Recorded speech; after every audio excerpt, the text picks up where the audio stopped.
gotta say, I'm really grateful that you and I have maintained a friendship, Yeah. particularly throughout everything that's gone on with Jackass.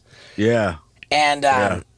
I really, really want you to know that even though I don't think you choose to believe it, the fact is that the whole you getting your contract canceled or whatever you want to call it, kicked out of Jackass 4 was genuinely Mm. the same as me getting an intervention from Johnny Knoxville. You know, like the I same know it's people. just, but I got so much to say. Like in Jackass 2, I got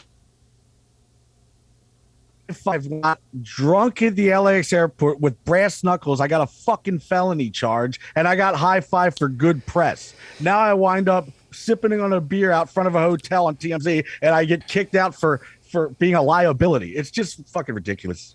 Okay.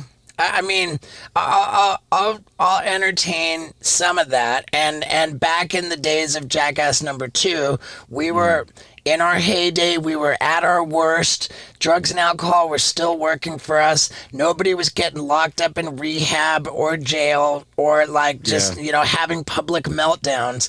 And yeah. I hope that you can understand that at a certain point, like specifically over the last few years, that it stopped being fun, it stopped being Yeah, funny, it stopped yeah. being cool, it stopped being something that we want to give you a high five for because we've been watching you self-destruct. We can also let the record reflect that when you had been kicked out of the movie, that I was like oddly, surprisingly, like campaigning to get you back in the movie. And we were so close, Bam. We had it to a point where you Yeah, I had a remember. we were so close. I know. We had I was like writing scripts for you. Be like, tell him this, say this, and it's going to help get you back in the movie. And we got you to a point where you Yeah, had a Zoom call with Johnny Knoxville, Spike Jones, Jeff Tremaine. And that was yeah. specifically the call where they were going to make the decision. You were all but back in, and you got loaded and missed the fucking call. You got loaded and no showed the call, and they had to see you on Well, what social. happened was, yeah, I didn't have a computer, and I was rushing to Danny Way's house, and Well, it just right, didn't show up. but they had to see you all wasted on social media the night before, so they knew exactly why you missed the call, and they were like, "Fuck, we were this close to letting him back in, but he made the decision for us."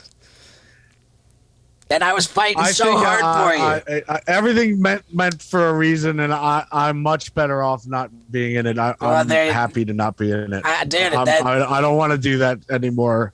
I that don't want to be a part of it. I'm much happier without it. everything happens for a reason, and you're grateful for where Yeah, you're at. That's the best thing I've heard you say this whole fucking time, man. And I yeah. was fighting for you to be in the movie. It didn't work. Whatever. Everything worked out in the end.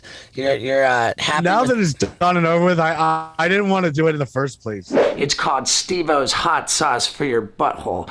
And if you go on Amazon and type in Steve-O's Hot Sauce for Your Butthole and order yourself a bottle, you'd be really helping me. Because right now we're ranked number 30 on all of Amazon. And if you buy a bottle, we might go up the ladder. And that would mean a lot. So please get on Amazon and buy Steve-O's Hot Sauce for Your Butthole. Yeah. Yeah, dude.